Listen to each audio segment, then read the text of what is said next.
You in welcoming everyone to today's hearing. And thank you very much to our witnesses for taking time to join us and offer your expertise today. In addition to the concerns raised by Chair Cooper, I wanted to highlight a few other key issues that USCIRF is tracking when it comes to religious freedom in India that we hope to discuss in more depth today. As Chair Cooper mentioned, policymakers cannot ignore the foreign policy and trade implications of deteriorating religious conditions in India. In addition to providing an overview of current conditions and policy options, we would also like to address how religious freedom concerns contribute to greater risk for trade and business partnerships. Increased attacks against religious minorities near business hubs like Haryana, for example, create a climate of uncertainty and instability. In addition, USCIRF's reporting indicates that over the last several years, state governments have implemented a number of legal restrictions on religious conversion, religious dress, educational curriculum, interfaith marriage, and cow slaughter that negatively impact Muslims, Christians, Sikhs, Dalits, and indigenous and scheduled tribal people. Currently, 13 states have laws prohibiting or limiting an individual's ability to convert or change their religion. These laws use vague language, come with hefty fines and punishments, and are often used to target interfaith couples.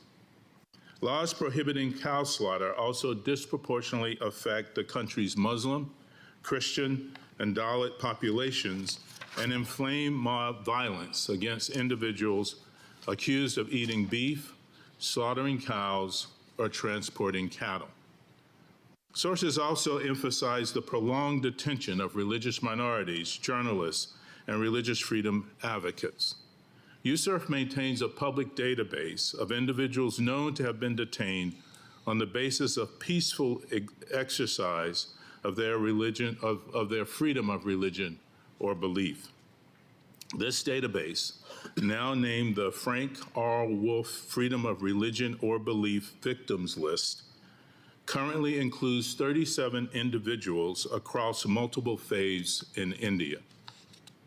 I would like to take a moment to highlight the cases of Miran Haider and Rupesh Singh, both of whom are detained for protesting religious freedom conditions. In April 2020, Haider was targeted for leading peaceful protests against the Citizenship Amendment, CAA, and was charged with offenses under the Unlawful Activities Prevention Act, UAPA. Singh is a freelance journalist known for reporting on state violence and discrimination against Adivasis. He has been detained since July 2020, also under the UAPA. We call on the Indian government to evaluate these cases and to release all prisoners of conscience and those detained for peacefully exercising their freedom, their religious freedom or belief. I want to thank you again, and I will now turn the floor back to our chair, Chair Cooper. Thank you, Vice